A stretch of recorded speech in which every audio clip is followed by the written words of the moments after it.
Obra literaria: Sufrimiento, muerte y resurrección de nuestro Señor Jesucristo.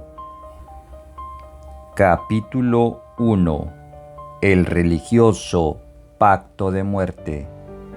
Parte 1. Los eventos que culminan con el sufrimiento, muerte y resurrección de nuestro Señor Jesucristo se encuentran estrechamente relacionados con su portentoso milagro realizado en favor de su discípulo Lázaro. Esto tomó lugar cuando, estando Jesús en la localidad de Betábara, al otro lado del río Jordán, fue mandado a llamar a Betania por María y Marta, hermanas de Lázaro. Sucedió que al llegar allí, nuestro Señor encontró ya muerto a su amigo y se conmovió profundamente. Pocos se imaginaban que Jesús obraría un excepcional milagro a la vista de todos, con el propósito de demostrar que Él había sido enviado por Dios. Sin lugar a dudas, este objetivo se cumplió cuando, después del cuarto día, el difunto se levantó de su tumba, causando todo esto un gran revuelo en toda Betania, y como resultado del mismo, a partir de aquel día, muchos creyeron en el Señor, pero otros, movidos por envidia, fueron a Jerusalén a contar a los líderes religiosos el gran prodigio que habían presenciado. Al recibir la noticia, los principales sacerdotes, escribas, fariseos y ancianos del pueblo hicieron de lado sus diferencias religiosas y convocaron a una reunión para buscar la forma de obstaculizar de manera definitiva el ministerio del Señor Jesús. Indiscutiblemente, Él se había convertido en su enemigo público número 1, y aún estaban muy frescas en sus memorias los pasados enfrentamientos cuando les dijo que la palabra de Dios no tenía cabida en sus maltrechos corazones, porque en verdad no eran hijos de Abraham, sino del diablo. Tampoco se olvidaban la disputa sostenida por causa de la mujer adúltera, cuando, intentando hacerle quedar mal ante la gente, resultaron siendo ellos los ridiculizados y acusados por sus conciencias, impidiendo dar muerte a aquella mujer. Además, estos tipejos estaban llenos de celos, porque Jesús enseñaba con autoridad y no con la frivolidad con la que ellos lo hacían.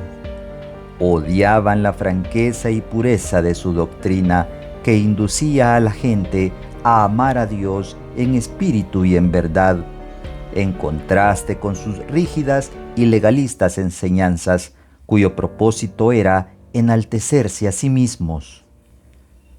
A pesar de todo, no se atrevían a hacerle daño, porque conocían su popularidad y el cariño que la gente le tenía por sus recurrentes obras de amor, contundentes señales y grandes prodigios, y el más reciente, acaecido en favor de su amigo Lázaro, fue la gota que derramó el vaso de toda su iniquidad. A causa de todo esto, hoy sí, la embestida final contra Jesús se había pactado en aquella reunión por parte de estos infames religiosos. Afirmaron que, de seguir creciendo su fama, el pueblo entero le creería, con lo cual los romanos podrían poner fin a su templo sagrado e incluso poner en riesgo la seguridad de su afamada nación. En virtud de ello, Caifás, sumo sacerdote de Israel en estos días, con toda premeditación y alevosía, incitó a los religiosos para asesinar a Jesús, pues según su tesis, era mejor que un solo hombre muriera por todo el pueblo judío en lugar que toda la nación fuera aniquilada por causa de él. De esta manera conspiraron para dar muerte a nuestro Señor, y sin que se dieran cuenta, estaban cumpliendo con lo escrito en las profecías del Antiguo Testamento sobre el Señor en la parte que dice: «No entendía que maquinaban designios contra mí, diciendo: destruyamos al árbol con su fruto y cortémoslo de la tierra de los vivientes, para que no haya más memoria de su nombre». Y también la otra parte que dice: «Se levantarán los reyes de la tierra y príncipes consultarán unidos contra Jehová y contra su ungido, diciendo: rompamos sus ligaduras y echemos de nosotros sus cuerdas». De esta forma, como si de un temible malhechor se tratara, dieron la orden a los guardias del templo para buscar y arrestar al Señor Jesús. Vale la pena aclarar que para estos momentos el apóstol Judas ya se encontraba muy fastidiado con el Señor. El Iscariote no estaba de acuerdo cuando su maestro le pedía utilizar del dinero de la bolsa que él administraba para compartirlo con los más necesitados. También se molestaba cuando Jesús departía con personas de dudosa reputación, comiendo con prostitutas, con recogedores de impuestos y otros tantos pecadores, y como si todo esto no fuera suficiente, también se relacionaba con los despreciados samaritanos. Uno de sus últimos grandes disgustos se produjo cuando comprobó que Jesús valoraba más el acto de humildad de María, hermana de Lázaro, al permitir que derramara un selecto perfume sobre sus pies, en lugar de quedarse en posesión con aquella fragancia de gran precio. Definitivamente, las acciones de Jesús no eran compatibles con el modelo de Mesías guerrero y libertador que Judas tenía dibujada en su mente. El actuar de aquel santo hombre contrastaba con su forma tan mezquina de ver la vida, llegando incluso a sentirse defraudado de él. Definitivamente, el Iscariote no comprendió que a Jesús no le interesaba ni el dinero ni la gloria de los hombres, y pasó por alto las palabras que el Hijo de Dios había compartido antes con todos ellos cuando les dijo: «Ningún siervo puede servir a dos señores, porque aborrecerá al uno y amará al otro, o estimará al uno y menospreciará al otro. No podéis servir a Dios y a las riquezas». Lastimosamente, Judas ya había resuelto que en caso de surgir alguna oportunidad para incrementar su riqueza, cualquiera que ésta fuera, no la desaprovecharía. Lastimosamente, el apóstol no entendió quién era Jesús, y cegado por su avaricia, ya no le interesó conocerlo, pues para entender a este noble hombre era necesario poseer el corazón limpio y puro como el de un niño. A todo esto, nuestro Salvador fue avisado que los religiosos lo buscaban para matarlo, y entendiendo que aún no había llegado su hora, decidió no andar abiertamente entre el pueblo por un tiempo, ocultándose junto con sus discípulos en la ciudad de Efraín. De no haber actuado con esta cautela, podría haberse generado un alzamiento popular para defenderlo.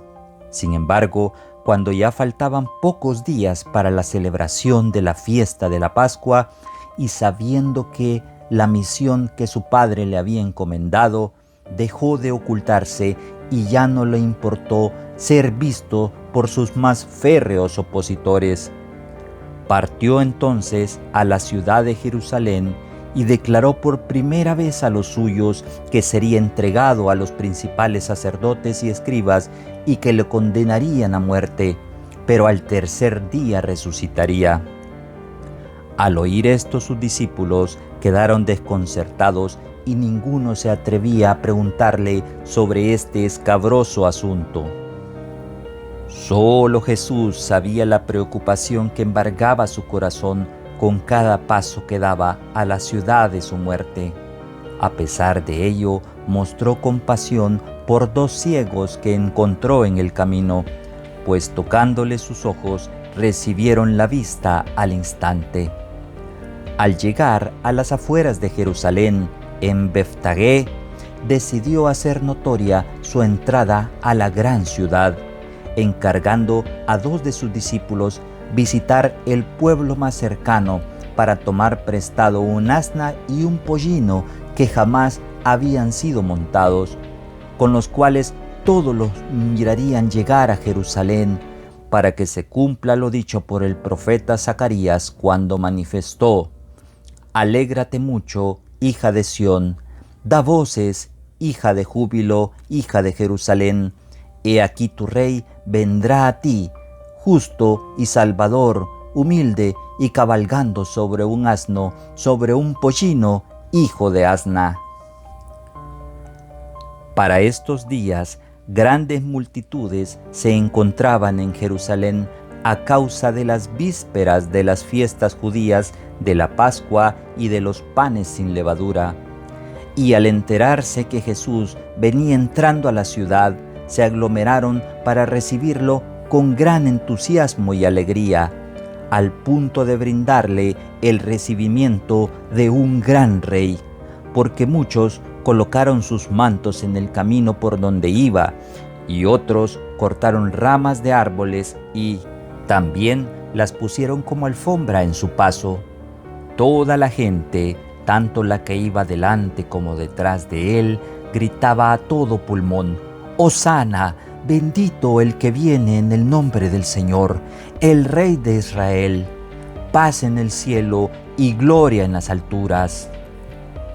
Todo esto generó un gran alboroto en la ciudad, y no haría falta decir que la noticia de la gran acogida a Jesús causó un nuevo dolor de cabeza en los religiosos de Jerusalén, y no podían ocultar su envidia.